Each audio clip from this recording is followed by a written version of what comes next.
Toda vez que você roda um script, abre o aplicativo ou até mesmo faz uma pergunta para uma inteligência artificial, você está jogando o jogo cujas regras foram escritas antes mesmo de existir o monitor do primeiro computador.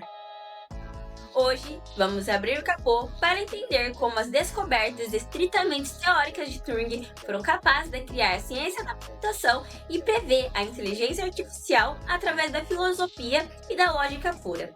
Seja bem-vindo ao segundo episódio de Tech Ancestrais.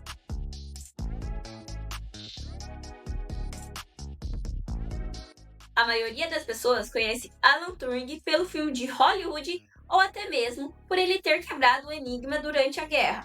Mas a verdade é muito mais profunda do que parece. Tudo começa na década de 1930, na Universidade de Cambridge. Turing era considerado um jovem matemático brilhante, mas que já enfrentava os primeiros sinais de isolamento. Durante toda a sua vida, Alan teve que esconder a sua orientação sexual. A homossexualidade era considerada crime no Reino Unido, e viver sob o peso desse segredo moldou a sua mente e fez com que a busca por os sistemas lógicos universais aumentasse. Na universidade, ele mergulhou no maior problema matemático da época, conhecido como Problema da Decisão, proposto por David Hilbert. Hilbert queria saber se existia um método mecânico capaz de provar se qualquer afirmação matemática era verdadeira ou falsa. Mas a grande virada veio quando ele concebeu a máquina universal de Turing. Ele provou que uma única máquina configurada corretamente poderia ler as instruções de qualquer outra máquina, só bastava gravá-las em uma fita e executá-las. Para resolver isso, Turing não construiu metal em engrenagens. Ele desenvolveu um experimento mental chamado máquina de Turing. Tecnicamente, ela consistia em 3 elementos: uma fita infinita dividida em quadrados, onde os símbolos podiam ser gravados, um cabeçote de leitura e uma tabela de instruções. A máquina lia o símbolo na fita, olhava a sua tabela de regras, alterava o símbolo, mudava seu estado e movia a fita para a esquerda ou para a direita. Isso parece simples, né? Pois essa lógica abstrata é exatamente o que o seu processador faz hoje em nível de hardware. Ele descobriu que se o hardware poderia ser fixo, o comportamento mudaria através do que hoje chamamos de software. Essa tese teórica permitiu com que ele estreasse no mundo acadêmico com o seu artigo sobre os números contáveis de 1936, e é a partir desse momento que a ciência da computação nasce oficialmente. Neste artigo, Turing introduziu 2 conceitos fundamentais. O primeiro foi de números computáveis, números cujos dígitos podem ser calculados por um algoritmo ou por uma máquina de Turing em passos finitos. O segundo, ele prova que existem problemas que não podem ser resolvidos por algoritmos, e é o famoso problema de parada. Ele provou matematicamente que uma máquina não consegue prever em todos os casos se um software vai rodar até o fim ou ele vai entrar em um loop infinito. Com isso, Alan Turing ganhou o mundo. Ele foi para Princeton, onde desenvolveu o conceito de oráculo. O conceito de oráculo ele se define a uma extensão matemática de sua máquina que conseguia desenvolver problemas que a lógica padrão não conseguia, o que hoje inspira sistemas híbridos de computação e até mesmo redes complexas. De volta à universidade em 1939, Alan participou de discussões acaloradas com o famoso filósofo Wittgenstein sobre os fundamentos da matemática.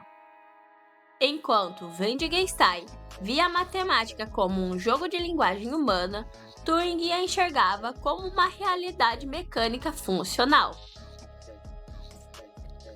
E eu já jogo a pergunta para você que está assistindo. Quem você acha que está certo? O filósofo que diz que a IA de hoje só imita sem entender nada, ou Turing, que diz que se ela entrega o resultado, ela é inteligente? Comenta aqui embaixo. Essas discussões foram cruciais para que Alan começasse a se perguntar: se a matemática e a lógica podem ser puramente mecânicas, o pensamento humano também pode ser simulado por uma máquina? Mas de qual forma essa lógica de 1936 se aplica ao que entendemos hoje como inteligência artificial?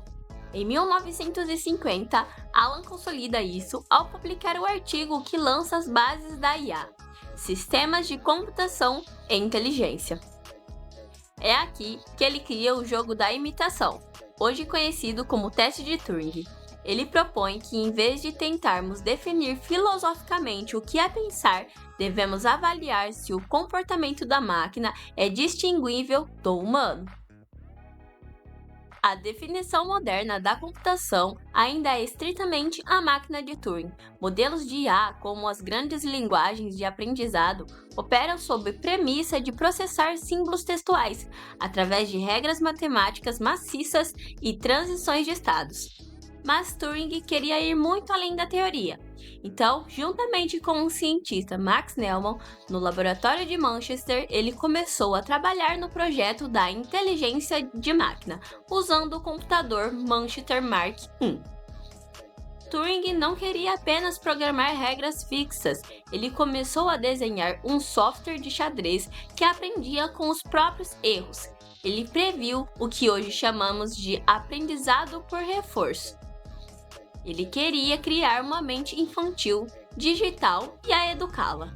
No entanto, o desenvolvimento desse trabalho revolucionário sobre a inteligência da máquina foi brutalmente interrompido. Em 1952, a casa de Turing foi assaltada, e durante a investigação, a polícia descobriu seu relacionamento com outro homem. Ele foi processado pelo Estado britânico por indecência grave. Ele foi submetido à castração química por injeções de hormônios. Além da depressão profunda, os efeitos colaterais foram devastadores. Suas mãos começaram a tremer, seu corpo mudou agressivamente. O homem que desenvolveu o conceito de aprendizado de uma máquina foi proibido de entrar em Bletchley Park, considerado um risco de segurança. Em 7 de julho de 1954, aos 41 anos de idade, Alan faleceu por envenenamento por cianeto. Ele foi impedido de finalizar o projeto de ver suas máquinas pensantes evoluírem. O homem que desmoronou o império de mensagens nazistas e desempenhou o futuro da computação foi quebrado pelo seu próprio país que salvou. Se você gostou desse mergulho profundo do segundo episódio de Tech Ancestrais, deixa o seu like e se inscreve no canal. Valorizar a história desses pioneiros nos ajudam a programar um futuro melhor. Deixe nos comentários o que você achou da lógica de Turing e até a próxima. Um beijo e tchau, tchau!